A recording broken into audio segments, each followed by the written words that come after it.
Alex, I don't know, man. I think I kind of asked you this, but I don't know, I have Amazon gift cards that I want to spend, and I'm just like, do I get like a mic that just props up here and it's just in my face, or what's something that I can get on Amazon that would be Yeah. useful for us? Yeah. No, honestly, we probably need better mics. Yeah.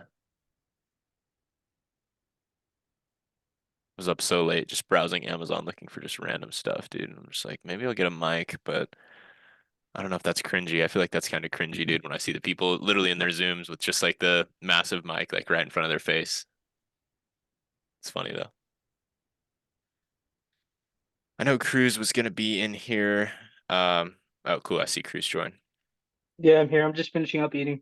Nice, nice. Did you have a call by chance, Cruz, or no? No, man, nobody answered. Yeah, I figured. Slow day Yeah. today.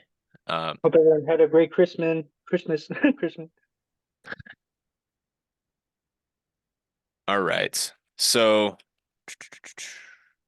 I guess how did we want to do this, Alex? Sorry, I'm blanking right now. I mean, I know obviously our normal structure, but did we want to see if anyone had any calls they wanted to share? Yeah, we could Or see if anyone has any calls. If not, I think that one call that you made on Christmas Eve, if you're okay sharing it, I think that's not the worst yeah, one. yeah. No, yeah, it was a decent call. And then we're about to have a follow-up call with that one. I don't know. Should I just put it on speaker when I have that call? Because I'm Yes. not really okay. I'll do it. But I, at 4:30, we're supposed to have a follow up on that call where I haven't done a lot of novations. Our partner Chris, who's been in here and ran some of the Zooms, we do some deals with him, and he's done a lot of novations. So I'm kind of tag teaming him in on this deal where he's gonna basically pitch a novation because the seller was a bit hesitant on sub two, just with this being tied to his credit, and it's a divorce situation where I think we could convince him and talk him into it, but in reality, the spread is going to be much larger on innovation than it would be a sub two assignment on there because they're wanting like more than a 10% down payment, and maybe we make a $8,000 assignment fee. Whereas with the novation, um, with the cash to seller and then the debt we'd pay off on the mortgage, we're in like at 420, and the house is worth like 550, and it needs a little bit of work. So there's probably like I'm guessing, Alex, maybe like a 50 to 70K spread there on innovation, maybe. and for those who aren't really familiar with what innovation is, um, in simple terms, how would you explain it? Yeah, it's basically, I guess the simplest terms would be basically like a net listing. A lot of people refer to it as a net listing where you're kind of agreeing to a purchase price with that seller, like, hey, this is the guaranteed amount you're getting. We're going to cover closing costs, any sort of other fees, commissions, anything like that. Um, but basically, all you're doing is when you're novating a deal, you're essentially just getting the legal right to list it on the open market or the MLS. So basically, when they sign an novation agreement, that's just them allowing you to market their property on the MLS. So it's almost like you're a realtor, like you're literally just blasting the property out and listing it on the open market. And then I would net the spread. So say if I got this property under contract, like this one here that we'll have that call on, there's like 420K of debt on it. So we're telling them, hey, you guys wanted 30K each. Okay, there's your 60 grand. We're going to use our large network of real estate professionals we deal with. We have a bunch of traditional single family buyers. We have this, just building our credibility with our network and how we can easily get their house sold. Um, Also talking about how we can do renovations at a much cheaper cost. And if they sold their property with a realtor, they'd be dealing with negotiations, commissions, things like that, where we're just 100% guaranteeing them their price. And then we're making a spread of anything on top of that. So essentially, innovation, you're agreeing to a price with that seller. They 100% get that price. And then you're just making the net on top of that price after, of course, closing costs and other fees and whatnot. So that's basically innovation. Yeah, and what's cool about innovations is you're able to sell to conventional buyers, whereas when you're wholesaling, you're typically selling to an investor. And so it just opens up the buyer pool drastically. Totally. And the other thing to mention too about the novations is, I mean, I'm sure some of you that have had properties, sold properties, bought properties, whatever it is, VA, FHA, those loans, those lenders are picky. So like they'll come back and say, hey, these things need to be, fixed or, repaired in order for us to actually want to move forward with this and provide you with this loan. So that's one point of leverage too with the novation. Like, hey, we have a lot of buyers that will, you haven't touched your cabinets in your kitchen since 1990. Like we offer renovations where, hey, if someone is coming in and wants to buy this house, but they want all new cabinets, we can do it for a discount. And that's how we kind of make a spread there. So we offer renovations for people. And then we also too take care of anything where an FHA buyer or a VA buyer, if there's some sort of repair that needs to take place in order for them to be able to qualify for that loan on that property, then we take care of that. Whereas if we weren't here, you would be dealing with that yourself and coming out of pocket and it would be a mess. So a lot of people will call it the concierge service or the equity protection program. That's how like a couple of these novation guru guys who have courses, that's the way they describe it and pitch it to homeowners. Concierge service or equity protection program, because concierge meaning hands off, they're not really doing anything. Equity protection, this is offering them more than what the cash offer would be. So you're giving them more of their equity.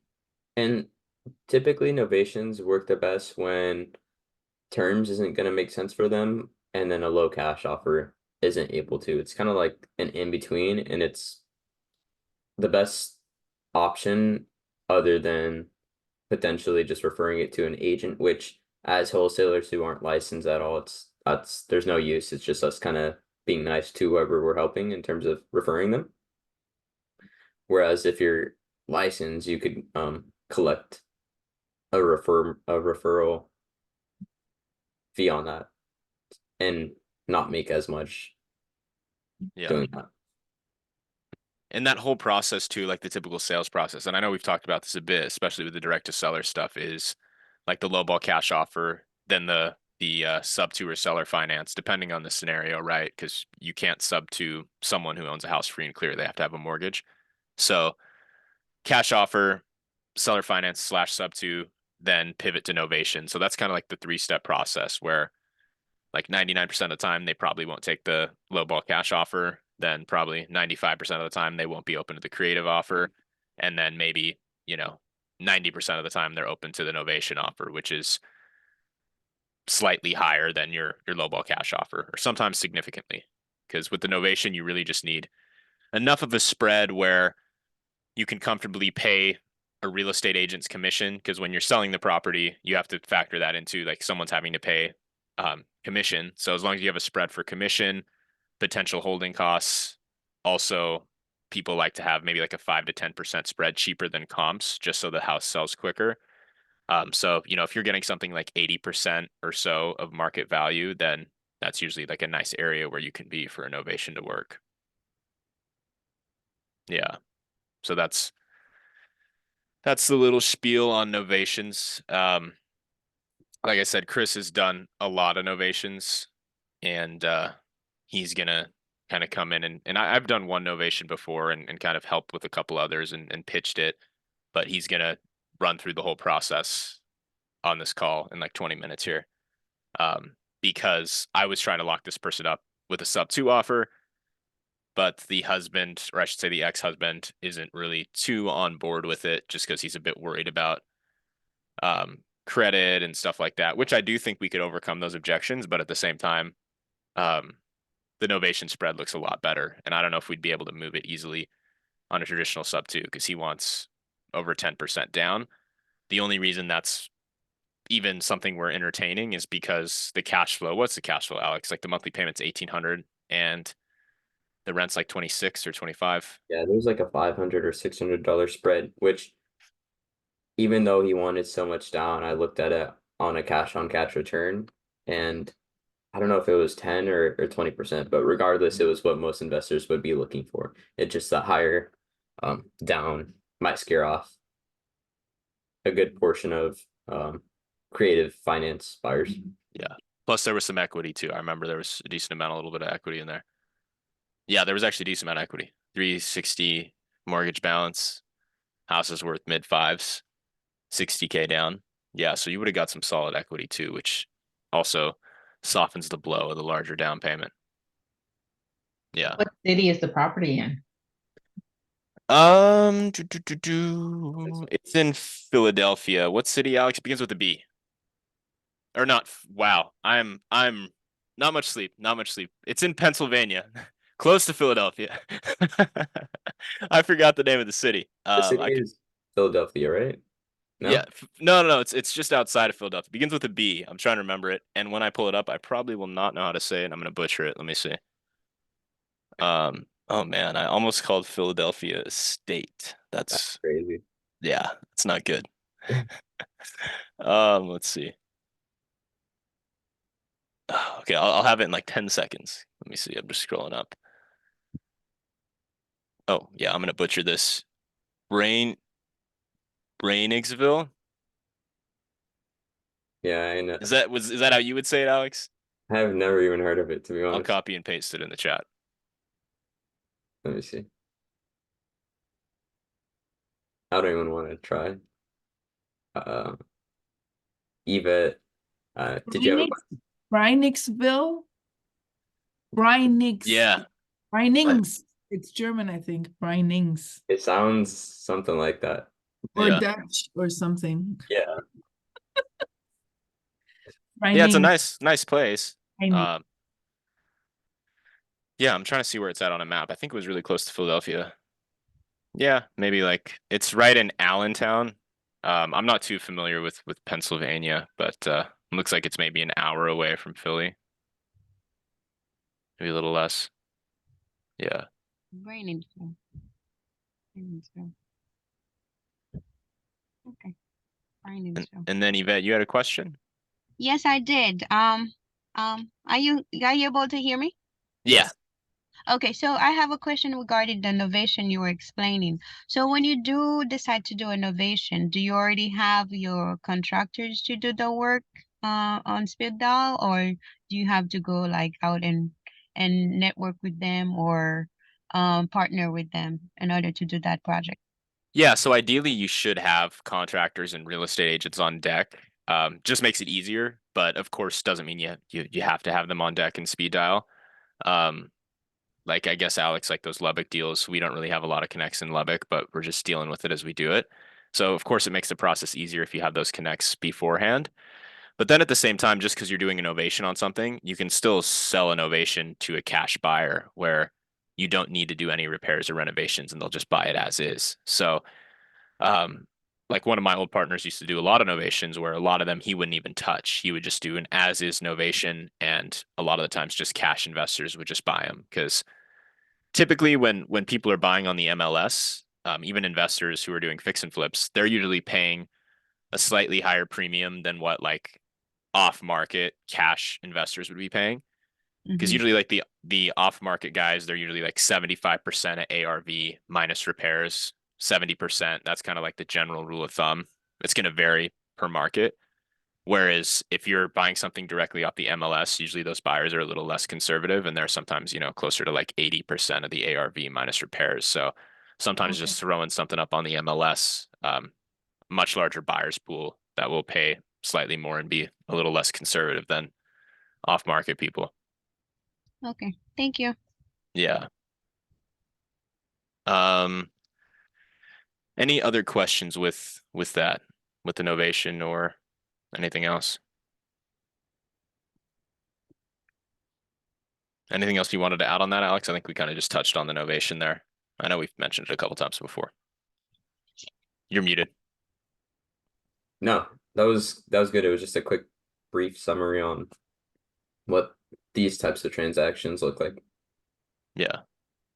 Yeah, and one thing too is flat fee brokers. You don't necessarily even have to use a real estate agent. You can just list them flat fee broker. Yeah. Okay. Sorry, I just heard random background noise and blanked for a second. Um, okay. Yeah. So anyone have any other questions or anything before we see? Oh, wait, I see Austin in the chat here. How often do you use the sub-2 community to find local contractors or realtors? Honestly, pretty often, Austin. I would say pretty often. Like if we're dealing with a market we're not familiar with and we need boots on the ground out there, um, you know, that's probably our go-to resource would be the sub-2 community before we start posting anywhere else. Stuff I've done in the past though is going on like Craigslist or Facebook Marketplace or those kind of like private groups and reaching out to like local handymen and people like that out there and paying them. Um, I'd much rather prefer to work with someone in the sub two community to do something like that though. Really just depends on what I would need done. But yeah, definitely the sub two community would be a great place to go though. And then I'm also in a group. Like I said, I haven't done a lot of Novation, so I obviously haven't been using it to full advantage, but I'm also in like Eric Brewer's Novation group, and then this guy's name, his name's Rich Wonders, but he goes by the Novation King, which is funny because that's what he specializes in, the Novation. So I would reach out in one of those groups to get those specific connects for realtors that are familiar with novations in those markets if we wanted to go that route, because some people don't. Some people will just go the route of flat fee broker. Yeah. Any other questions from anyone else then before we move on? Am I familiar with notes in terms of investing in notes, or what exactly? Grace. Yes. Yeah. So in terms of notes, I mean, I don't know what the specific, I guess specifically the question was with that, with notes. Because essentially when you're doing wraps on a deal, you're essentially creating a note and you become like a note holder and you're essentially the bank and just collecting, mailbox checks from your notes. But I haven't like personally bought notes or sold notes or anything like that, but I'm familiar with notes and how they work and whatnot. I don't know if there was a specific question with that though. So, hi, thank you for this Zoom. It's great. Yeah. So I became a new MLO, and with the bank, it's a federal bank. I'm licensed in 50 states. They give free leads, not leads, and I don't know what they are, what I'm gonna do with that. I think I have like 2 weeks wait till I'm gonna be eligible to get the free leads, because it's after 3 months of being there in the company. But I have no clue what I'm gonna do with them. I can have some good resource, and I have no clue what notes are. So you have note leads. Are they like non-performing notes or something that people are looking to just sell, or? Yeah, it's a bank, it's a mortgage bank. So yeah, there must be something related to that. Yeah. Huh. Interesting. Yeah, no, that's something we could totally talk about. Maybe after one of these calls and take a look and see if there's, potential there with that.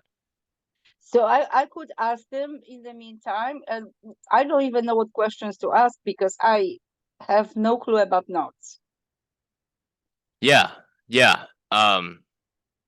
In terms of questions to ask, yeah, let's talk about this after the Zoom because Okay. I don't want to kind of confuse people with a bunch of stuff. But notes aren't really my specialty. I know what notes are, and Oh, we've dealt really? with them before with wraps and whatnot. But I'm not necessarily a note buyer. A lot of people that are in kind of this kind of real estate, they hold notes, but not a lot of people like that's their strong suit, what they specifically target. But I do know some people though that do buy notes. Usually when people are buying notes, they're looking for equity in them, like a potential exit strategy on a wrap. If you get a due on sale, is if you have equity in your note, you can sell a partial or a portion of your note to cover the existing first position note, which is the mortgage, to pay that off. So I know that's a strategy that people like not commonly use, but that's something that's there if a due on sale happens. Um, but notes are super interesting though, because notes are essentially, backed by real estate and you're not dealing with tenants and the headache of that and repairs and whatnot. So that's what wraps are. And that's why wraps really interest Alex and I and a lot of other people because you're essentially becoming a note holder and you're not dealing with tenants and maintenance and whatnot. Right. That would be great. Okay. Yeah, definitely. I'd like to talk to you about that later.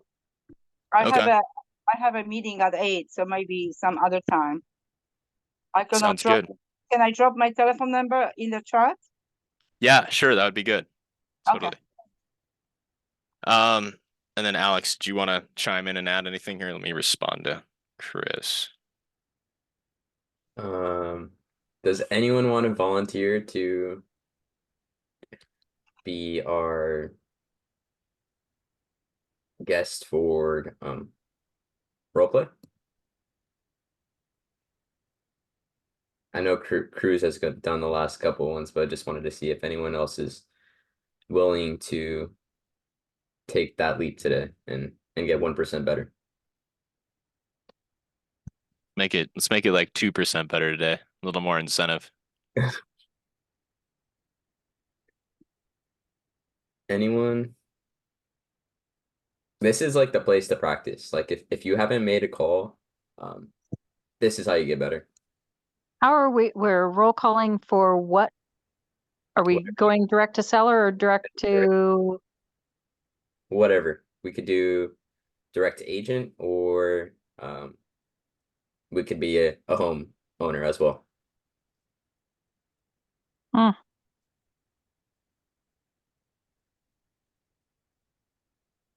Why don't we just role play?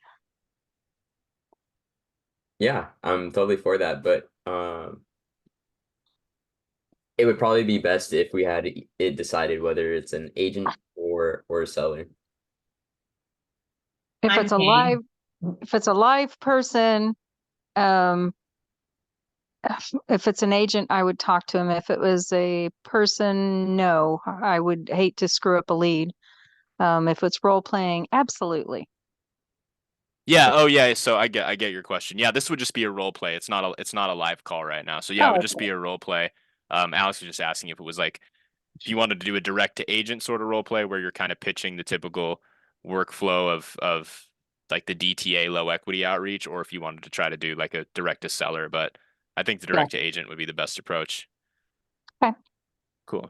So there's a couple people that are interested. I heard somebody say something as well, and I'll certainly try.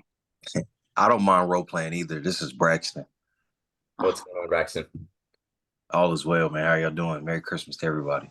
Very Hey, cool, Laura. I think if we have enough time for two, you could be next in line. okay, no problem. Well, thanks for jumping up here. Braxton, let's do this, man. Do you want to do direct to agent? Yes, that's cool. I'll do direct to agent. Cool. I could be the agent, and then so you'll be the buyer, and essentially for the numbers and the street address, that doesn't matter. You just do 123 Main Street. I don't know if you've ever participated or listened in on one of these calls yet. Okay, yeah, I've been on a few of these calls, the Zoom call. Cool, man. Okay, so I just start, like ring ring and just start. Okay. Hello, my name is Braxton. I'm a local investor, real estate investor. I'm calling about the property on 123 Main Street. Is this still available? Yeah. Our seller is looking to make a decision by the end of the day. What do you have?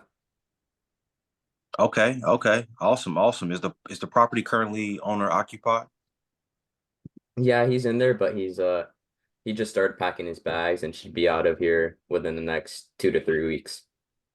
Okay, great. Well, I'm really interested in properties like this one.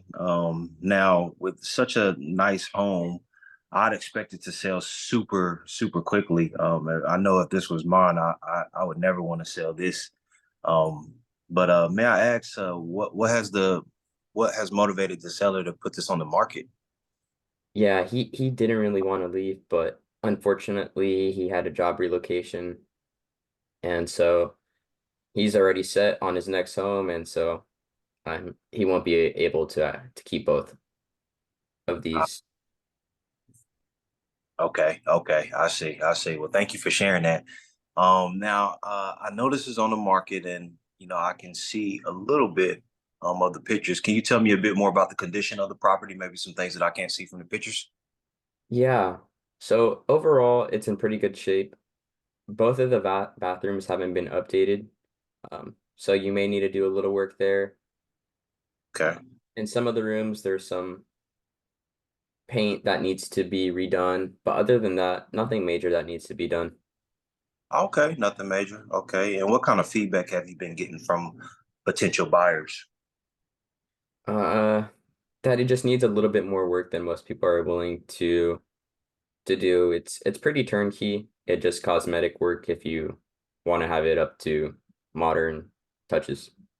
Okay, okay, okay. Well, that's very helpful information. I appreciate that, Alex. And so look, I'm an investor who usually buys all cash.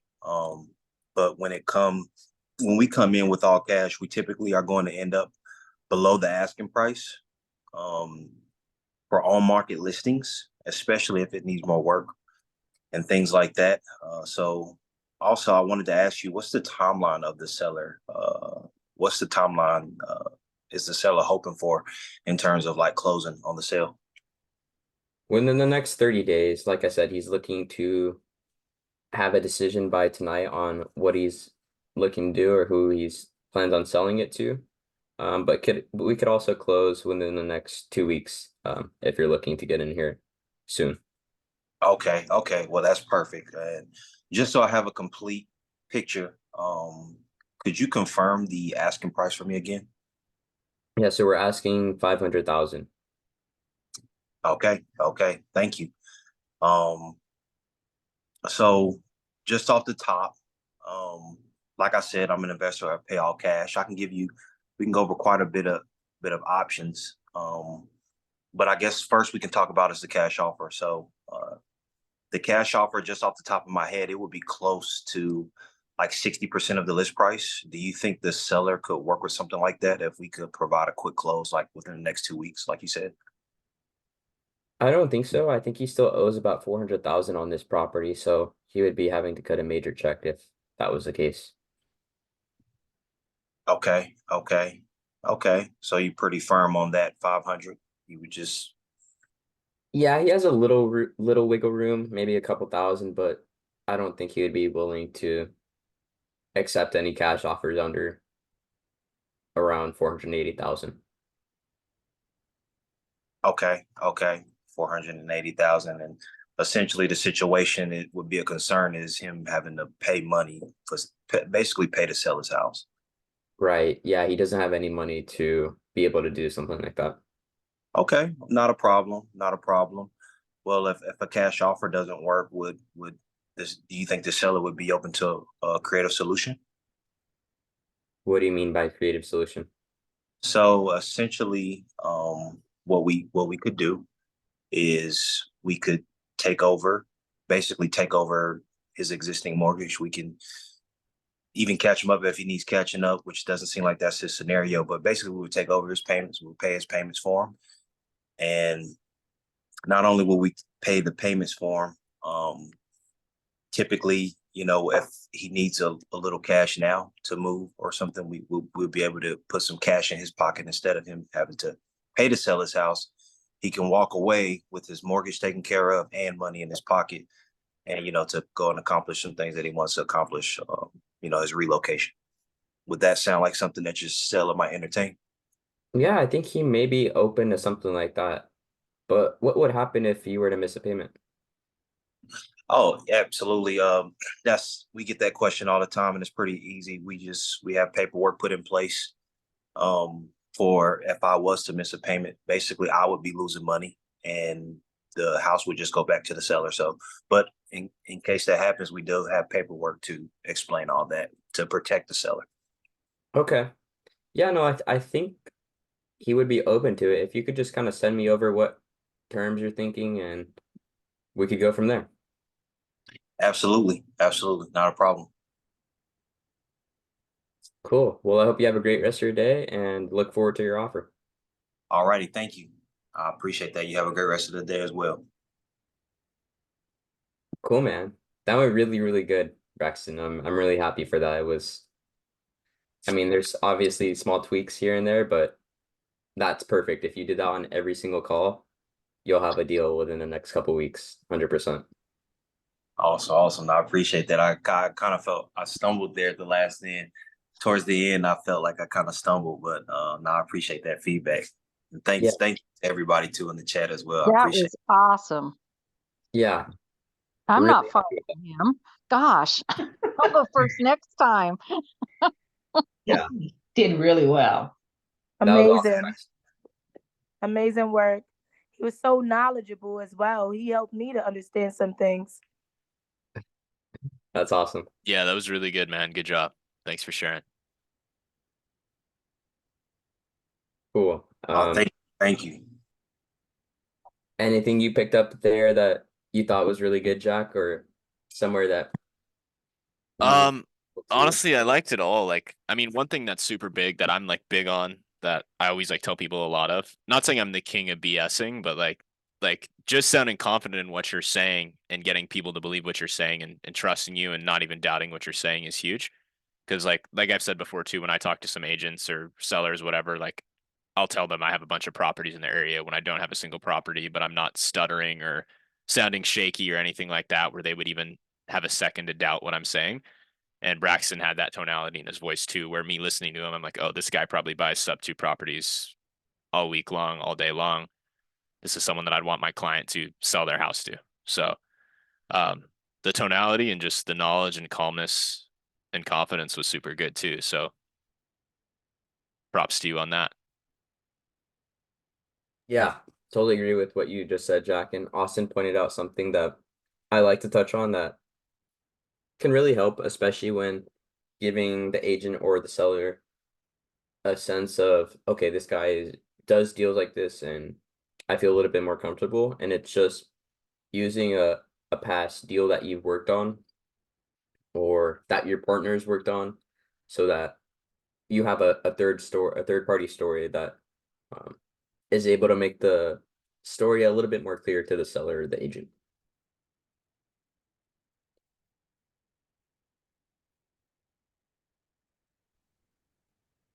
Hi guys, my name's Shara Oliveri, and I spoke with Alex, and Alex is the one that invited me to the group. And Braxton, I want to say that's congratulations to you. I'm so glad that you're brave enough to do that in front of everybody here, because it is so hard to do role play. I'm a realtor in San Diego, California, and I've been in real estate since 2013. And all of these terms are new to me. I don't know anything about sub two or wholesaling or any of this. And so, Oh no, you're breaking up. play is, oh, can You're you hear good. me?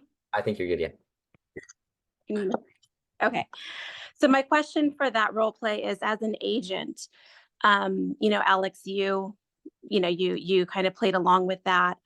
Specifically for me as an agent here in San Diego, the market it doesn't really allow for any of what I've really heard so far. Doesn't mean that I'm sure there's markets in the United States that does, because this obviously is a thing and it's happening. But why would an agent be willing to um, to entertain an offer that would typically would not gain for their client as much as they would if they sold it on market? Now, obviously, if they're like, 180 days on market, obviously this is something that could possibly interest their client. But if it's day 28 on market, why would they be interested in this? Yeah, that's a good question. And what it really comes down to is how motivated are they? And if they're not getting that cash number they want and they need to get out of the property, they don't really have any other options. And so if someone isn't able to get that cash offer that they're looking for, but maybe get out on terms, it's like um it's like the best plan B for not getting the number, but also still having that motivation to be like, okay, well, I can't afford to just have this property sitting on market. Um, and so just like most deals that are being sold to investors, there has to be a high level of motivation. And whether it's timeline being they need to sell within the next 20, 30 days. And so that's kind of where these deals make the most sense. So there needs to be urgency on the client's behalf. And then also too, would Braxton's offer include the commission of the agent? Because I don't see why an agent would be willing to be cut out of the deal. Yeah, so agents are always paid on our deals. Okay. So they're always getting paid. It might not be both sides of the commission, because when we're looking at these creative deals, just the general rule of thumb is we want to be around 10%. And if you're giving an agent 6% and closing costs is, I don't know, 1 to 2%, There's like no spread Mhm. for a wholesaler unless it's cash flowing a couple $100. So that's Right. why on all the deals we've done, we've always got the agent paid. It's just typically been just one side. Yeah. One side meaning just the listing agent. Correct. So at that point, it wouldn't be 6% then, right? It would No, it just wouldn't. be like a 3% maybe. And that wasn't discussed in that conversation with Braxton. Typically it's a conversation we're having after we get confirmation that they are interested in the offer, and it's kind of like, hey, well, a cash offer's not making sense. Let's just pretend it's been on market for 6 months. And so it's like it's coming up to the expiration date for your listing. So do you want 3% or do you want 0? And so it's like the agent just coming Yeah. to real life and understanding something's better than nothing. And if we could get them paid 6%, like that's what we want to do, right? But a lot of these deals aren't penciling out as subject twos, but as like a cash deal. If a agent brought me a off market deal, we're more than happy to give them that 6% or whatever, pay both sides. Yeah. It's funny that you say that. I was like laughing, Alex, because just like that Houston deal, right? I mean, there are deals where we've kind of had to, obviously we don't want to, we want to pay the agent as much as possible, but there are instances where we kind of have to grind their commission down a bit just to make the deal work.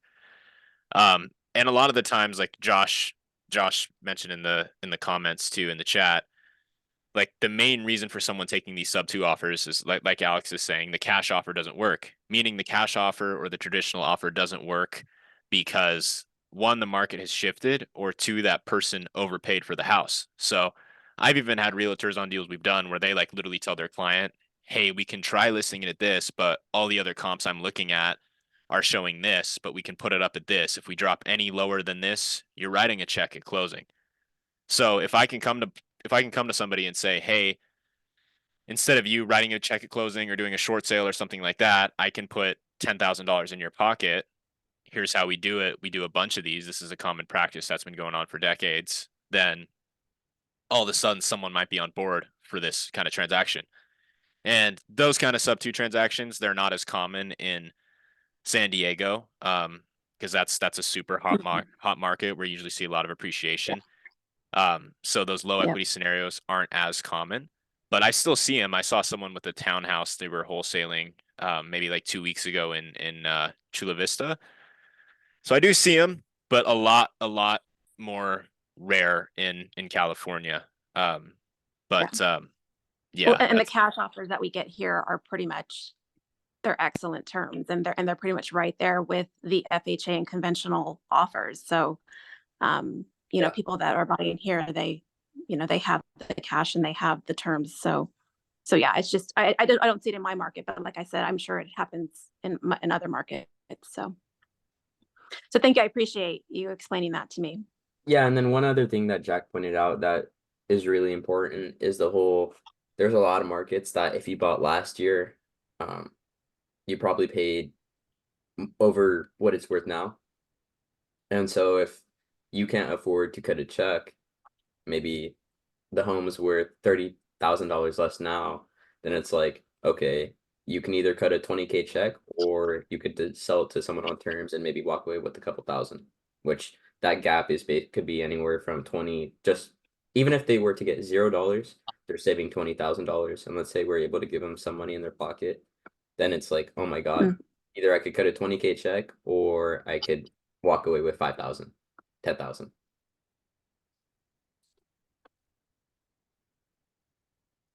Cool. Good questions. Thanks. You asking those questions clarifies for everyone on and where it then makes sense and how it makes sense. yeah, and then I see Enzo asked a question. How would you set up a wholesale deal to get a seller?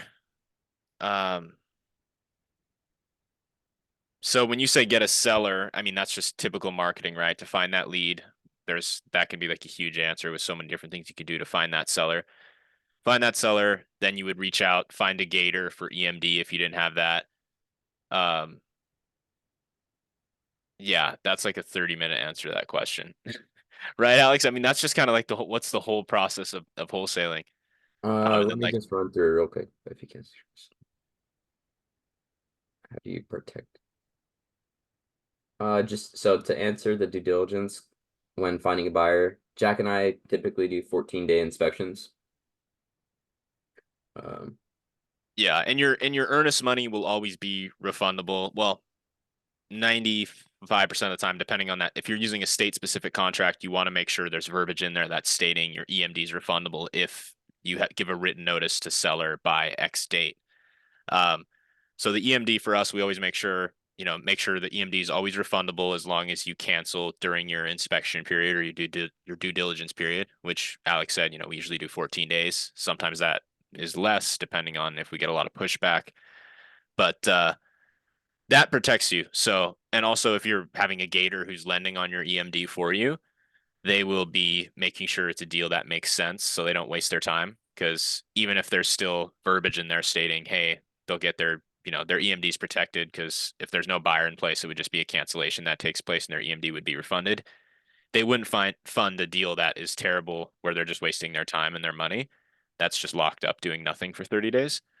So, definitely the most important thing I'd say when you're wholesaling the deal is making sure you have the right paperwork and making sure your EMD is refundable during your inspection period. That's the huge thing. Or you can get burned and lose your EMD. And with a lot of these direct to agent leads, you're usually putting 1% EMD down. So, losing $3,000 to $6,000 wouldn't be fun. So yeah, that's pretty much how you would cover yourself if you couldn't find a buyer. Easy as that. Or like we have a deal right now we're working on in Louisiana. It's a duplex. The buyer, they didn't do a non-refundable EMD assignment on it. So we just it was kind of a verbal thing because we didn't have anyone who was like super, super gung-ho about it. And Alex and I knew that. We were like, it's an okay deal, but it's not in a great area of town. So this guy said he's willing to pay for an inspection. We have a verbal on it as long as the inspection's clear. So we'll kind of verbally hold it aside for him. And we got the inspection back. Really bad inspection.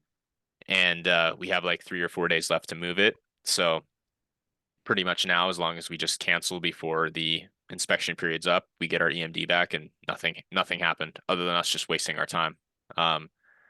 Or we might try to pitch a retrade with an extension and get decrease that entry fee when we wholesale it to an investor. And then maybe get another week extension to have more time to market the property because Christmas and the holidays wasn't in our favor as well too, because it was basically like we weren't even marketing the property the last 5 days because of the holidays.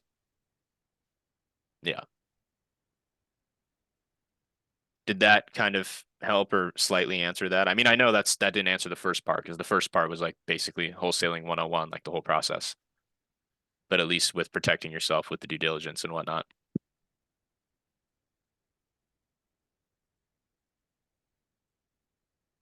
Okay, cool.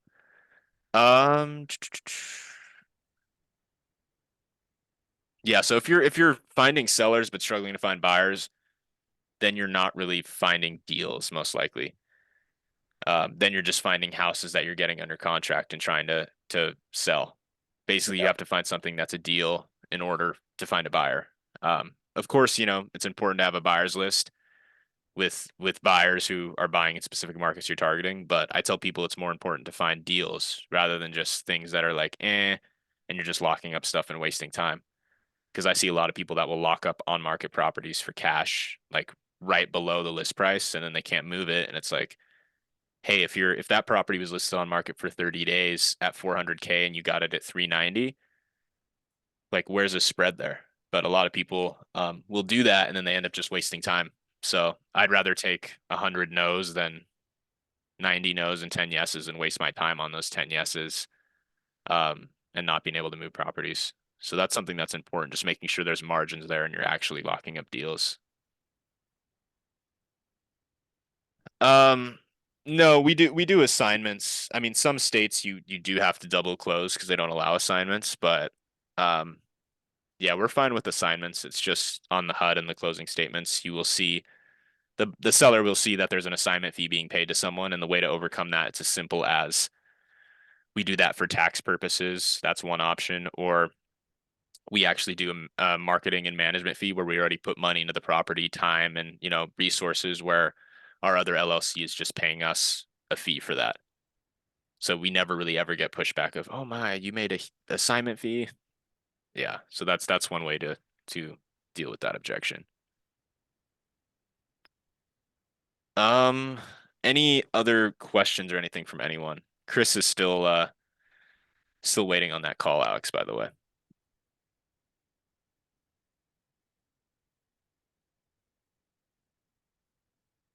So You when go you ahead. say, yeah, when you say deals, do you have to ask your buyers what deals are to them? So, I mean, like I said, there's always like a general rule of thumb. General rule of thumb is most investors, if they're buying cash, like fixers, they're usually trying to buy like 70% of the after repair value minus the estimated repairs. That's kind of the general rule of thumb for nationwide wholesaling. Of course, though, it's a gray area because if I'm buying a $1.5 million house in California, 70%, me offering 70% of that's going to look ridiculous versus me offering 70% of a $200,000 house in Texas. So that's just kind of the general rule of thumb, though, for houses anywhere from like 100K to 300K. So basically deals, you're looking for a spread like that, where who knows, you might know a personal investor who's like, hey, I just need a depreciation tax write-off. I'll buy things really close to market value where they'll buy it at 85%. Then sure, if you have that buyer lined up, just feed him or her deals all day long. But most of the times you don't have someone like that, and you're just marketing it out to general investors, and they're usually looking for a pretty significant spread. Because one thing to consider too, when you buy a house and you flip it, you're looking at another 10% there in agent commissions, closing costs, and potentially more withholding costs too if you're borrowing hard money with interest. So that's the other thing too. So right there goes 10% of your spread. Now factor in your repairs, renovations, things that could go wrong, and then the money you're trying to make. You really need a safe spread, because if the house doesn't sell for what you were hoping, then you also have to factor that cushion into play on your spread as well. So that's why a lot of these people are buying 70% on the dollar minus repairs. Yeah. Anything you And want to add so, to that, Alex? yeah, just to add a little, when you're connecting with buyers or people that are looking to buy real estate, it's important to figure out where they want to buy and what they're looking to buy, because there's some people that only are looking for single family. There's some people that are looking for multiply. There's some people that are only looking for single family that are larger than 4-bedroom houses. And so just finding out what they want and where they're looking to buy is really crucial when speaking to them. How's it going, Anthony? Hey, how's it going, Alex? So, quick question. I'm glad you brought that up about buyers. So, I was able to reach out to a few buyers here and there, the different groups and stuff. And when I've asked them now, like, well, what are you looking for? And a lot of them are out this way. That's why I'm talking to them. What kind of throws me off is when they tell me, "Oh, I want anything between 700,000 and 800,000." What exactly? So I'm getting confused. Like, is that like the asking price of the house that they're looking for me to look at to get it under there, or like overall that's where they're willing to pay out? You know what I'm saying? So Yeah. I ask them, well, I'm looking for a single family home, 3-2, in like Riverside, somewhere between 700,000-800,000. I would probably get more clarification, but just hearing that, I would probably be thinking that they're talking about the after repair value. So what the home's worth if Okay. they fix it up.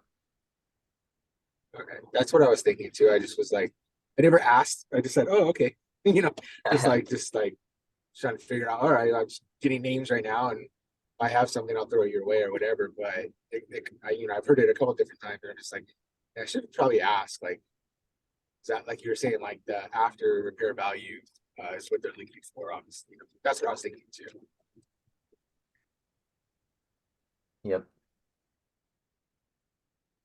And one thing I usually tell people too, it's really important to, and some people disagree with this completely, but I think it's more important to focus on acquisitions rather than it is building your buyers list out first. Because some people will say, oh, well, reverse wholesale, find specific buyers and hunt for deals for them. But essentially, if you're doing acquisitions and locking up good deals, you really shouldn't have an issue moving the deal, especially if you're teaming up with someone like Alex and I who have a pretty large buyers list, who have investor lift and a lot of other tools where we can dispo properties on. So if you're just teaming up with someone who's doing deals and moves deals, then you don't really have to worry about the dispo side of things quite just yet.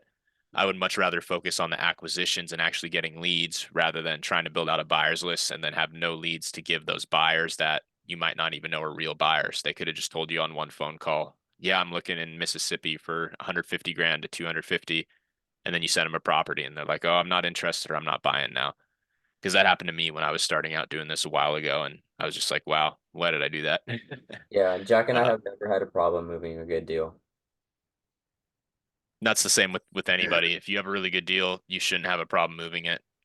Whether it's, like I said, JVing with someone like us or just throwing it out online randomly. If it's a really, really good deal, you could throw it out online randomly and someone will bite on it. But if you do that and you don't know what you're doing, you have to be careful about the paperwork, all the structuring and everything like that. So I don't advise it unless, you kind of know how to vet people and understand the paperwork and everything. Yeah, I think a lot of times for me it was just kind of incidental. I was like in other groups, Facebook groups or whatever, kind of introducing myself, and they're like, "Oh yeah, and then all of a sudden they're like, "Oh," I'm like, "Okay, well, what are you looking for?" It's like they were offering, they're kind of like, "I'm a buyer," and and then I'm like, "Oh, okay, so what are you looking for?" So it wasn't really necessarily actively looking for them because I do agree with you. I'd rather focus on acquisitions right now because I haven't even made a call yet, but it's like they're kind of just in the background. So I'm just making lists of them when I meet them. I'll jot it down and whatever. Yeah. Yeah, nice. Cool. Um, what kind of softwares are you guys using? I kind of want to buy Deal Machine, but I see people use PropStream a lot. So Deal Machine's a good one. Deal Machine's kind of different though, because essentially with Deal Machine, Deal Machine, you're virtually driving for dollars. So you're basically going on Google Maps, you're looking at homes that look like fixer-uppers, and you're marking them. You're marking them down. It auto skip traces them, and it basically builds a list for you. Whereas on PropStream, you're not really virtually driving for dollars. You're pulling specific lists for specific categories. So like PropStream, you'd be pulling. You could pull like high equity, non-owner occupied, which would basically just be houses that have very high equity with no mortgages on them or that are used as rental properties. So that could be like a tired landlord situation where that person may have had that house for a while and could be open to a cash offer or seller financing. Or you could pull pre-foreclosures, expired listings. So PropStream, that's what that kind of stuff's for. Deal Machine is more so just virtual driving for dollars. Unless they added features, because I haven't used Deal Machine in probably like 8 months or a year or something like that. But to my knowledge, when I used to use Deal Machine, it was just virtual driving for dollars, where you would just pick out those properties that look like fixers one by one. Yeah, and I don't want to go too much of a tangent about the whole software stuff, uh, but if you want to try something out, I'd recommend PropWire just because it's free and it's similar to PropStream. Um, it's important to know why you want to use it because if you're just looking to pull low equity list, by all means you could try to do that yourself, but you have Jack and I here to kind of do that for you. If you're looking to do some more direct to seller stuff though, PropWire or PropStream would be great. And then Jack, seems like we're gonna run out of time for that call with Chris. Did you want to do that, or did you want to do like one more role play and then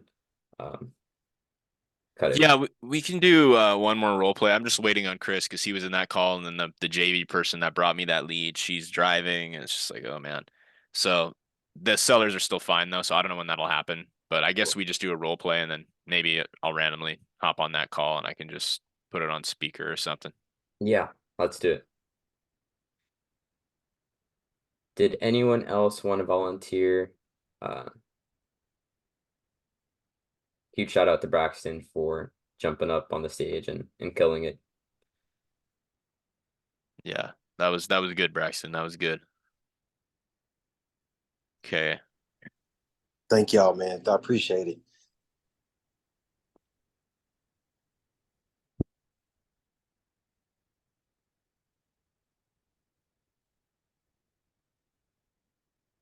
I'm gonna attempt this call. Chris said he's ready, but then this is like a 5-way call, so we'll see.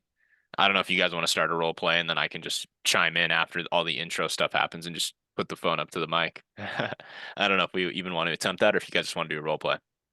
Well, does anyone want to volunteer and get some practice in? Anyone?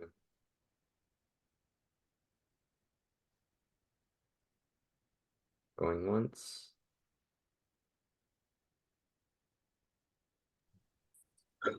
I wouldn't mind doing it, Alex. I just gotta pull over. Okay. Cool. Yeah. I'm almost home. I don't want you to just let me know when you're ready. All right, I'm gonna be muted then. I'll just send a message in the chat, Alex, and let me know if you want me to put the speaker on in a few minutes or whatever. Cool.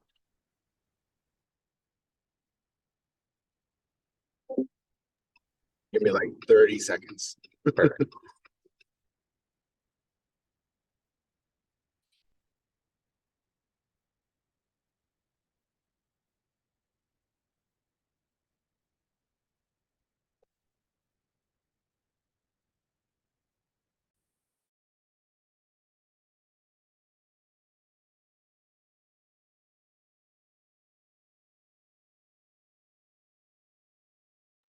Hey, Alex. What's up, Cruz? Hey, I got a quick question while Anthony Parks. I think when you're done, it's gonna be a quick Yeah. question. What do you do when somebody texts you? Like you leave a voicemail and text message saying, "Hey, if you're interested, I'm a real estate investor in this property. I got these text messages coming in from the calls I did today. Left a voicemail. My client's not interested in sub two, the creative finance. Sorry, and I didn't even bring up sub two, so that's my question. Yeah, with that, okay, so if they're telling you, hey, we're not open to sub two, just because they're being like that, I'd be like, what's sub two? And just get them to kind of be like, oh shoot, like why did I just text this person that when they weren't even talking about it? So if they're like that, I would probably just play dumb. Okay, I like that. And then if they're like, hey, I'm just not available right now, I would just try to ask when their next available time is to speak and call them then. All right, cool. Thanks, And man. then if they're like, hey, no, I just text me. Those people are hard to deal with, but you can try to text terms. I've never had really anything come from it. Mhm. So just trying to get them on the phone is probably the best way to go about it. Yeah, I just texted him what's up too, so we'll see where it goes from there. Cool. You All ready, right. Anthony? Yeah, we're good. Sitting in my driveway, so we're ready. Right, let's do this. All right. So ring ring. Hello? Hey, Alex. Yes, this is Alex. Hey, Alex. This is Anthony. I'm a local investor, and I'm calling about the property I've listed on 123 Main Street. I just wanted to see if you have a couple minutes to chat about it. Yeah, now I got a couple minutes. What's up? Perfect, perfect. So, I was looking at the property here, and I was just kind of wondering maybe if you could tell me the story of it, like what's going on with it. Yeah, so this came from a past client. He just wanted to kind of see what type of offers he could get. Um, Ideally, he's looking to get out of the home within the next couple months, but he's not super motivated at the moment to take any low cash offer. I see. Okay, so is he living in the home right now? Yes, he's currently living in the property. Okay, and you said this is someone that you represented before? Yeah, he's a past client of mine. I actually sold him the house a couple years ago. Oh, okay, I see. Oh, that's cool. So he came back to you. How nice. He must really trust you then, right? Yeah, no, he was really happy with the price I was able to get him, and so he wanted to give me another chance. Okay, cool. So I'm just kind of curious then what does he have going on that he wants to get out of the house if he's already only had it for a couple years? Well, he told me that he was thinking about moving up north, but he doesn't really have a reason to. He does work remote, so he could really move whenever he wants. It just He just kind of wanted to see what type of offers he could get at the moment. It's just kind of testing the waters a little bit. Yeah, I would say so. All right. So he's not moving for work. He's just kind of thinking about relocating because he could work from home. Exactly, yeah. He just wants to see what he could do and just kind of hear Must out be his nice, offers. right? Yeah. Okay, perfect. So I'm assuming then he when he bought it, I'm not thinking. So curious here, like maybe he has a lot of equity in it right now, or is he just not concerned about that? Yeah, so he bought it with the FHA, so he honestly doesn't have much equity. He put very minimal amount money down, so there's only about 20,000 in equity. Okay, I see. All right. Yeah, because typically, looking for a situation where, we'd come in as like cash buyers, which I don't know if you've dealt with that a lot, dealing with investors. Yeah, I've sold to a couple investors. Okay, so then typically with a cash offer, we're trying to get in a little bit under, obviously, of what the asking price would be, and it doesn't seem like maybe this is the kind of situation that he's in, considering he's not really super rushed to want to get out of there. Yeah, I agree with you. I don't think he'd really be interested in hearing an cash offer from an investor. Okay. Well, how about this? I mean, has he considered or have you thought about maybe going in something like on terms, like a creative type of situation? No, we haven't really talked about it. Could you tell me a little bit more about what that offer would look like? Yeah, for sure. So typically what we would do is we'd come in and essentially take over the mortgage payment in this type of deal, right? So he wouldn't have to worry about that, especially if he's not too concerned about, going anywhere in particular, or he's not super rushed.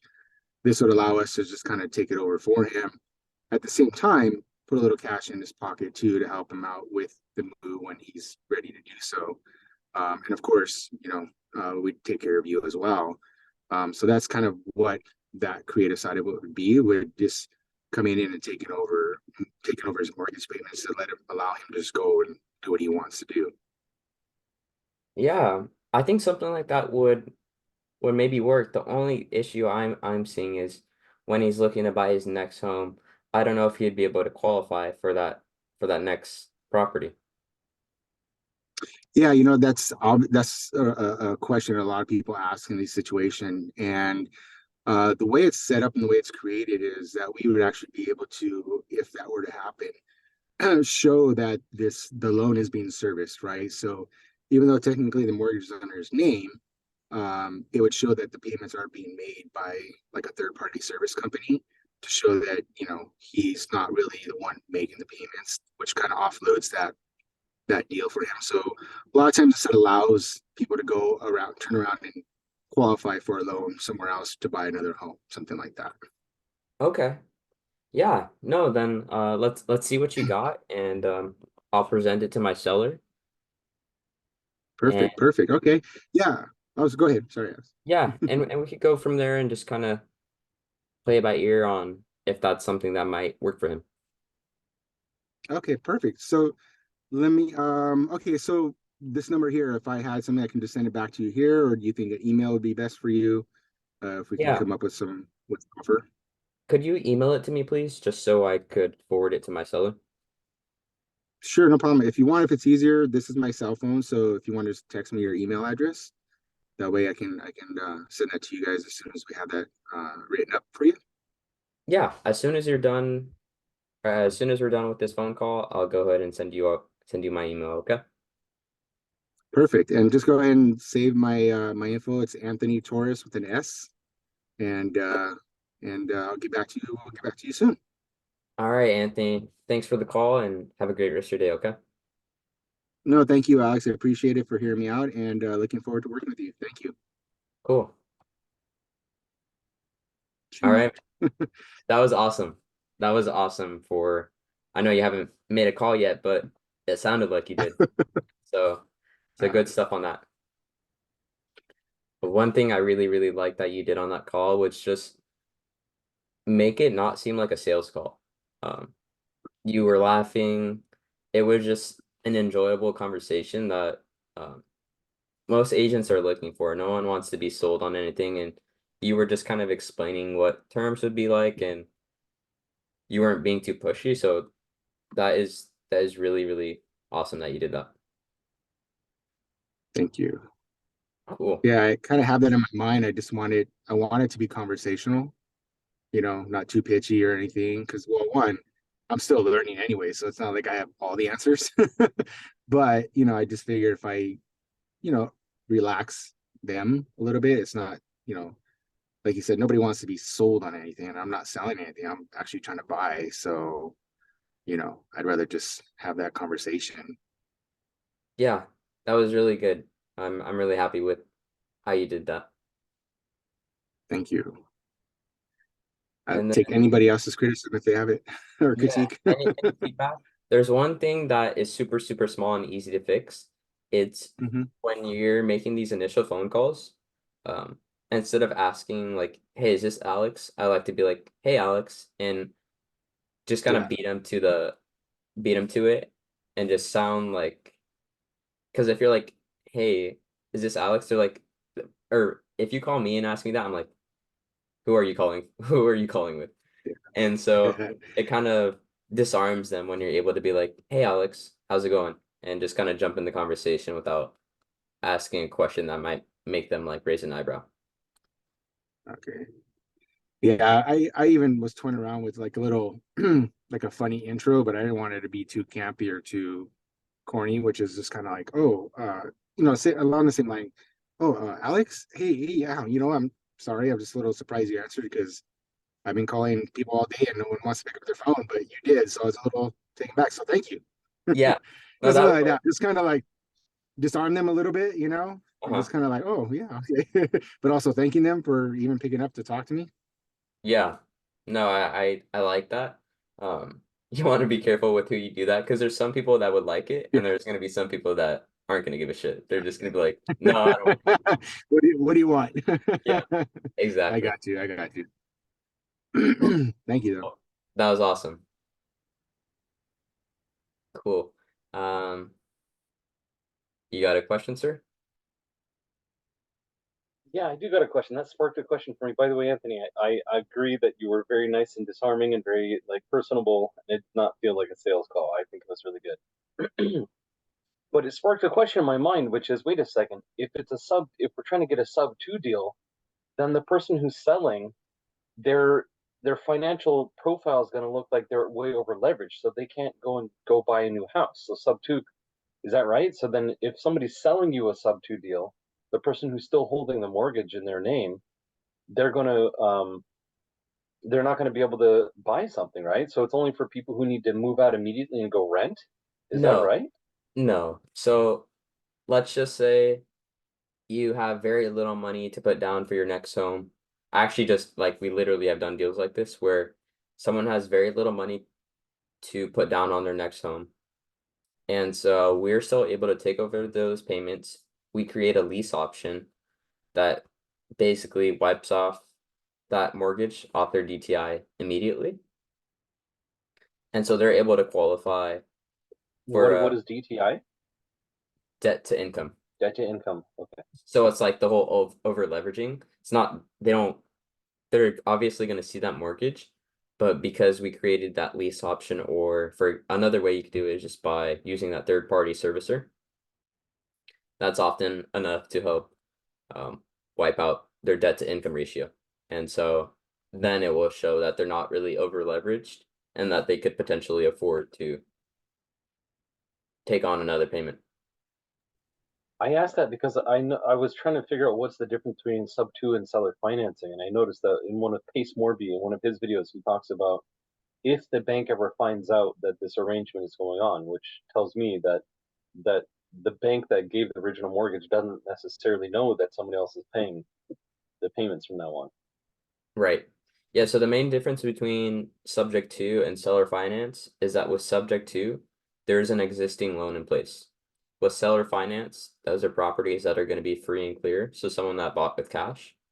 And so there is no loan. So it's less risky, whereas with subject to, there's an existing loan, and the bank, they sometimes know, but we're not like, hey, we're taking this over subject to. It's more so we have all the right documentation. They could still call the note due, but that doesn't mean that if it gets called due, it's like the end all be all. There's been times where people just, it's a simple call to the bank, hey, we took it over, subject to, we're making payments, and you're good with that simple conversation. There's sometimes where you need to deed it back to the seller, and that will stop it from being called due. And so there's several different remedies to taking care of it. And does that answer your question? Well, you said that the bank may or may not know that Right. somebody else is paying. That's what I was trying to get at. I thought it was that the bank always doesn't know. Okay, so when the deal closes, they probably don't know. But let's say they look a year later, they're like, wait a second. The person that we made this loan for is not on title anymore. And so yeah, yes, it's like yes or no, they may or may not know. But just because they don't know doesn't mean that it's like not necessarily bad. I'm trying to use another word, but it can be Like done. they may not care. They might notice that and be like, whatever, payments are coming through. We're not going to say At the end of But the day, I they was only trying to talk on. Yeah, they want their money. They want their money. They want a performing note, and if you're paying them, because it's not like what I was trying to get at was the exit strategy for the seller. Are they, if they go to apply for a loan at a different bank to get another property themselves, are they able to do that? yes, and so that's what the whole lease option or just using a third party servicer is able to do. So if you show, okay, I'm not making the payments anymore as a seller, the buyer who's using Westar servicing is now making the payments, and they're able to provide the documentation to that lender who's giving them their new loan. Sometimes or all the time that's able to be done as long as the lender knows how to handle that situation, because not all lenders are really familiar with subject to, just like not all real estate agents are familiar with subject to. You typically will probably have to find someone who specializes or at least understands what a lease option can do to wipe off that DTI. Awesome. And then I think Jack's on the call. I think he's gonna unmute. If you guys want to listen in. If not, thank you all for coming to the meeting, and I'll see you all Saturday, and feel free to. What we're going to talk about is another potential strategy that should work well for you. I think will work well for you Wait, guys. do you want me to share this, Alex? Have right now, and we can talk about that. Could be long. What's the biggest thing? And I know it's like you guys both have two different goals, probably a little bit, and like different ideas right now. But what's the most important thing here for you guys? Is it speed? Is it convenience? Is it both? Is it like what's the thing that probably like what's the biggest thing that's most important to you in the outcome of this? Do you need more time than less time? I mean, tell me about that a little bit. Just getting a buyer to take it for the price that we want. That's it. Like, so can you walk away with 30 grand? That's all we're concerned about. Like, and The original number that I had on this was actually 479. And I had bites on it, but nobody wanted to pay it. What kind of feedback were you getting on it? What's that? What kind of feedback were you getting on it when you had it 479? People were like looking around. Everybody just wanted a walk-in house. And you're not going to get a walk-in house of this size for anything less than 540, 570 in this area. I mean, but that's an immaculate house. no, it's not. Okay, for instance, a house that is literally right around the corner from us, roof is shot. The siding is shot. It's got water damage inside a lot. And they have it on the market right now for 540. 540, yeah. Okay. Is it moving? I mean, does it, well, nothing, well, it's also holidays, so things aren't moving too fast right now. They've already had a couple of views on it. The difference is they're going through real estate agent or not. Okay. And why aren't you, just out of curiosity, what is there any reason you didn't decide to go with an agent, or do you not know anybody you trust, or what's the story there? Oh, time frame number one. Number two, with an agent, you automatically got your $54,000 off the top. Yeah, I understand. Yeah. Okay. Yeah. Okay. And by the way, just full disclosure, I'm a licensed agent in Arizona, not in Pennsylvania. I do business in 18 different states. So, but yeah, just full disclosure, I am licensed in Arizona, just so you know. I've actually sold over 1,000 homes to regular buyers and sellers here in the Valley in Arizona the last 10 years. And then I do deals all over the country. So very experienced between lending, investing, and as an agent. I've got 23 years of pretty, I mean, I would say high level experience in a lot of things. I've done every type of transaction you can possibly imagine, dealt with every situation you can possibly imagine, and I have a lot of stories that I wish I didn't know how they've ended. They ended good, right? Because I've worked my butt off, but the one is that I've been through it all. So, the other thing is, because the deed is in both of our names. The mortgage is solely in mine. So if I go with the subject, I'm pretty much screwed. I can't do anything for an entire year without doing a straight up buyout. No. Right, so you don't. So rent places. I'm not looking to buy, I'm looking to rent.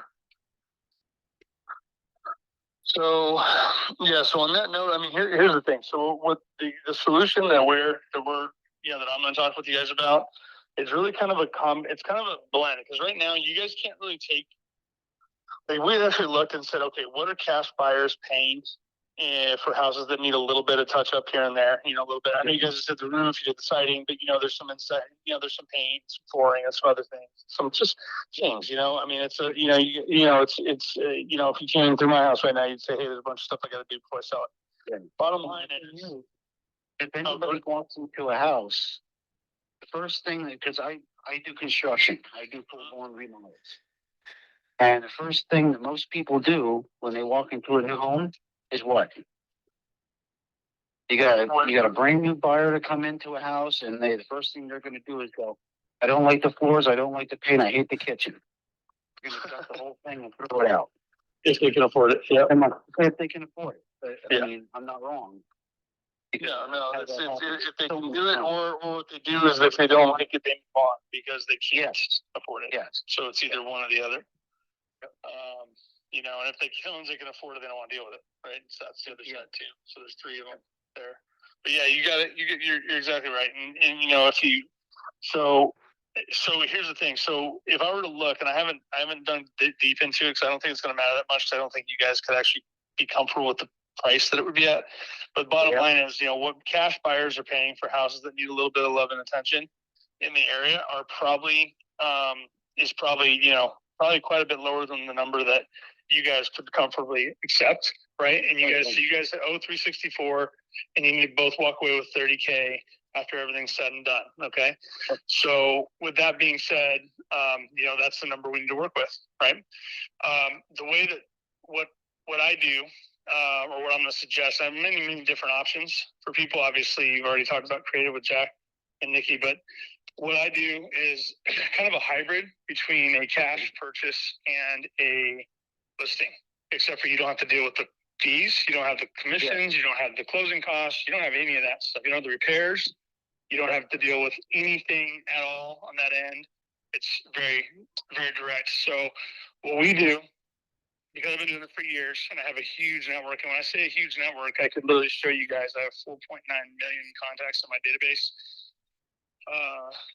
pretty much anybody who's bought, flipped, remodeled, rented out anything, properties across the country, we have in our database, all the way up to hedge funds that with billions of dollars behind them. So what we do is we take a property, we own a contract, we may close, we may assign it to a partner, we may have one of our hedge funds may purchase the property. We may there's multiple possibilities on how we exit the deal, so to speak. Yeah. And it goes all the way up to where we may in fact utilize the MLS as a marketing tool, which actually sometimes even helps us get it sold off the market because they see there's a formula to it. Okay, I'll just say it like that. There's a formula to it. And we kind of go down the line and we go, okay, who's closing when, how fast? Is it us? Is it them? Is it a partner? Or are we going to use the MLS as a tool? But at the end of the day, you guys know exactly what number you're walking away with the entire time. Sometimes we're done in 2 weeks. And that's why I asked about timing. Because if timing is an issue and would like to be done sooner than later, then we can do it. Okay. It just means that I have to adjust the strategy on our end a little bit to make sure that we're accommodating the speed. We don't like to go longer than 90 days on a deal, and we actually prefer to be less than 60. Okay. Yeah, I think that's our goal is less than 60 for sure. I'd be happy with 30 days, but that's just me. I don't know what his is. That's the thing with the houses around here. Ones that go up on the market, they're off the market within a week. Yeah, and we may do stuff to the house. We may even say, "Hey guys, here's the deal. We're gonna move." I'm only we're not there yet. I've got more research to do on it, but I know the numbers are gonna work because I've already ran the numbers with Jack and Nikki. But the reality is this: is that we may in fact go in and do stuff to the place. We may have a crew come in and help you guys get things kind of packed up and organized. We take care of a lot of stuff that normally the seller has to do themselves. With a little guidance, but we just take care of everything because we say, okay, here's your price. Anything above that is our profit. Yes. Our profit but we have to take out all these expenses come out of our pocket. That's so if we do stuff to the house, it's out of our pocket. If we paint the walls, it's coming out of our pocket. If we do the flooring, if the inspection comes back and let's say we end up with a retail buyer getting a loan or something, and the inspection comes back and they're like, there's X, Y, and Z and ABC, we're taking care of it. Okay. Yeah. So it can be a very fast process, but it's going to be faster than a regular listing because we know how to get it done. Okay. But it's not, it could be very fast to where we're going, hey, you guys okay with this closing this fast? And you guys are like, yeah, let's go. Or no, we need a couple more weeks. But we also need the time we need the runway also, if there needs to be runway there. Okay. And depending on the situation, sometimes I can help people do like temporary stuff in the middle, getting the ball rolling on moving for somebody and stuff like that. So but like I said, it's kind of like a combination between a cash transaction and a listing, except for, again, you know what number you're getting no matter what at the end. And it's not always as fast as cash because cash demands a lower price.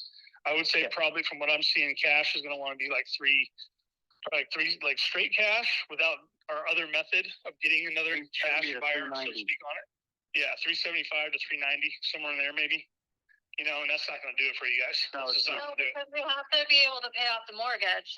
That's where the issue lies, is being able to pay off your mortgage so it's out of his name, and to each walk away with $30K to reestablish ourselves because we are. We'll soon be divorced, and we're obviously friends. We get along with each other. It just wasn't meant for us. Right. After 16 years. So. Understood. So I'm sorry to hear that, but you guys sound like you're doing a good job working together on it, and that's important. I know it's probably not easy every day. No. But, it's just one of those things. So, I mean, I think at the end of the day, what the best way to approach this really is for Jack and I and Nikki to finish up our numbers. I'm pretty confident with what I've already seen. I feel good about it. I've already seen the videos. I've seen pictures, seen all that. Probably finish up our numbers. I'm a professional. What's that? I said thank you. I'm a professional. No, I'm just kidding. You did good. That they're clear. Hey, try. You know what? That's funny, Jack. Jack and Nikki can tell you, can probably pair this. That like sometimes we get some people will send us like 60 pictures, and maybe 2 of them you can even tell what you're looking at. So, Well, I prefer and like I videos. sent you all these pictures, you know. So The videos I think is more like it gives you more of an idea. Like Yeah. you can literally see what's in front of you. Yeah. And we should see the cat too. I mean, that was pretty cool. Oh no, Yeah. Elton has to be a star. He has to be involved.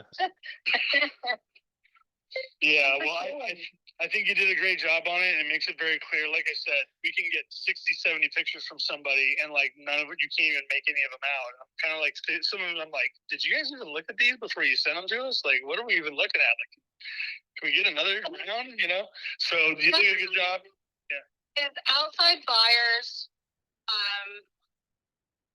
like I'm sure you understand. We've been in this house since February of 2008. So the house has been lived in, really lived in. Yeah. So a lot of people don't understand that, and they want a shiny new toy. Yeah, it's unrealistic. I call it the HGTV expectation, right? Yes, because I everybody think thinks so. everything's supposed to look like HGTV, you know, when they buy it, and that's just not reality. I mean, I've never every house. I'm a serial mover, guys. I average a house every 2.5 years for the last 20 years. Okay, that's my average every 2.5 years, and I don't remember the last time leaving one. I didn't do a bunch of stuff to it before I left it, you know, because I needed to. Because I have kids and dogs and freaking everything else in between, and they destroy things, and I'm not to blame for any of it. so that's not true, but you know what I mean. So we get it. It's been lived in. And I know. No, and it's not easy. No. The reality is most people don't have $30,000 laying around and the luxury of moving out of a house for 30 days so they can go do a bunch of stuff to it with the hopes that a buyer is going to come along and they're not going to be wasting their money and their time to do it. And that's where we take that risk on, because I've done it enough times that I understand what is going to help and what isn't going to be needed and all that. If I have the cash, I'm moving and I will fly back to sign papers. Like that's just the way it is. I ain't coming back. Right. I got you. And we'll be able to pencil out and figure out what exactly is the what can we do, what we can't. Like, for example, I never promised on this one because this one can be tricky. But like we have one in Ohio right now that basically the seller wanted to get out before the snow hit, and but timing wasn't on our side. It was just some other stuff going on. I got them enough money to actually comfortably make the move with 4 months of runtime in between. So they actually have 4 months of living expenses on their move ahead of time, just so they could get, because he's older gentleman, has a heart condition. He's like, yeah, I really don't want to be here in the snow this year. And so they're in South Carolina, in a 3-month rental, perfectly comfortable while we're getting their deal done, finishing up their deal over in Ohio, I don't ever promise that I can do that because every situation is unique, but it is something that, in the right situation with the right need, the right understanding and comfort for the seller, we make stuff like that happen too. So the bottom line is it's almost like, we step in and we're essentially selling the house together, except again, we're covering all costs associated with it and we're making sure it gets done. And there's oftentimes we end up with the type of cash buyer in our network that you wouldn't find without our network, if that makes sense. And then so sometimes we do end up as cash, and it's a higher price than what the average cash buyer would need to pay. So it's kind of like I said, it's a hybrid. It works really well, and you guys, at the end of the day, the end result is what you're looking for. So, pretty much the best way to handle it is that we finish our numbers. And then I'm actually gonna put a contract together, and then we're gonna go over that contract. And when we go over the contract, is where we're gonna kind of discuss the ins and outs of it, of everything. And if you guys like what you're seeing, then we can get it done on the spot. We can get moving on the spot. The only thing I want is just make sure it's clean and clear out of my name, and it's in your guys' name to be sold. And that's pretty much it. Yeah, I understand. You know what? Yeah, you know what I mean. No mortgages hanging around, right? No mortgage behind. because that's just gonna bite me to move on. Yeah, no, it's all good. It's okay. We understand. We understand the assignment for sure, and we definitely understand. I mean, everybody's situation is unique, so we just glad we're blessed with having lots of different options for people. And I think this is going to be a good one for you guys based off where you're at, and we'll get our research finished up, and we can probably get a contract going tomorrow afternoon, and then go over it with y'all. Well, he works until I don't know what time. And I'm not here because I won't be in until probably late because I'm picking my daughter up from the airport. She's flying in to see me. So. Okay. You guys are 2 hours ahead of us. So do you want to do late? Do you want to do tomorrow evening or do you want to do Thursday?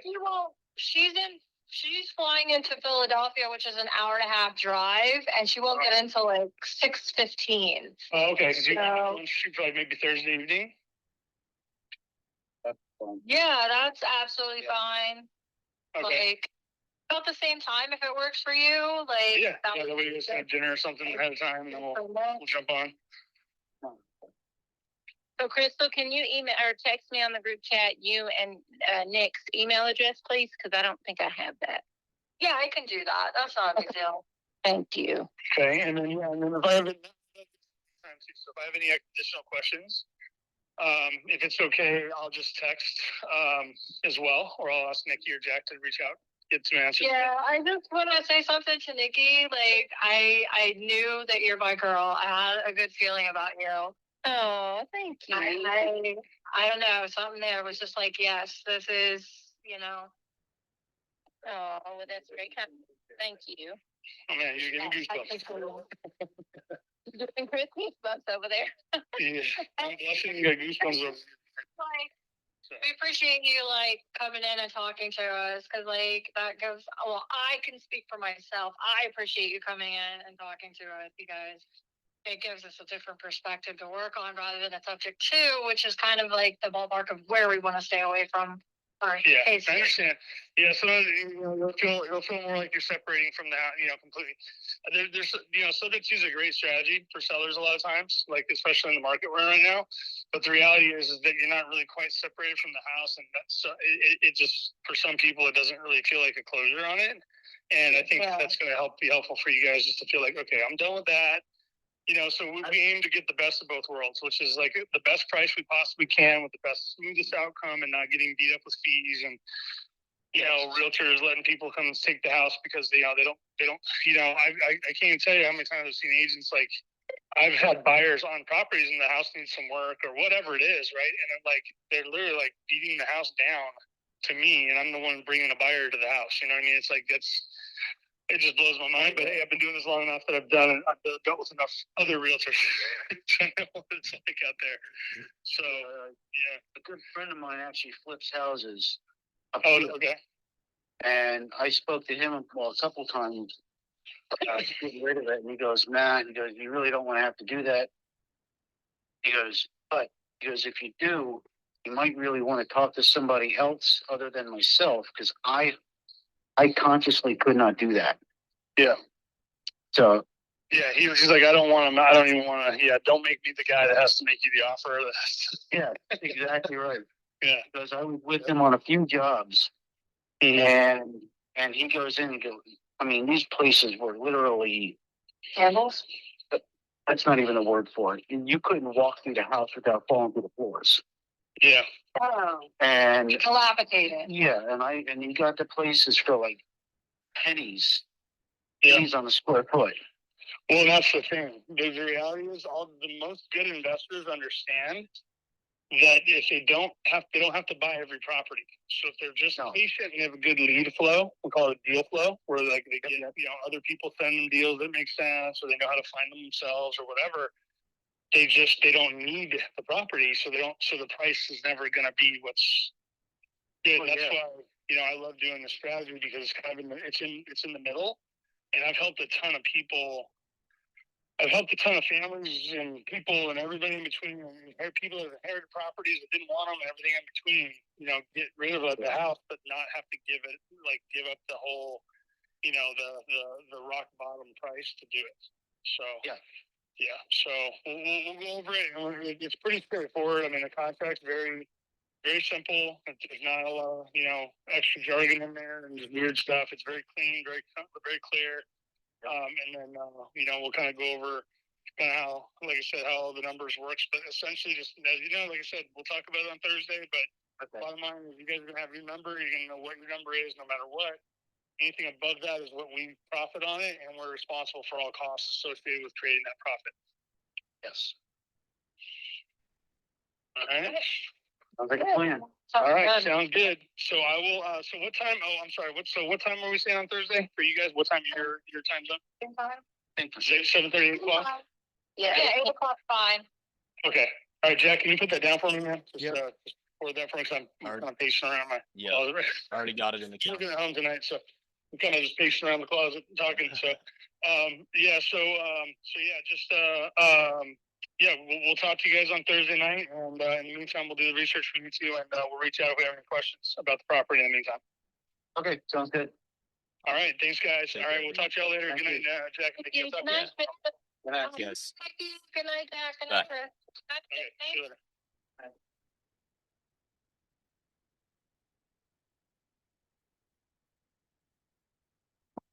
So that was, I had a feeling that was going to be, Chris killed that, man. That's a done deal with a pretty good spread.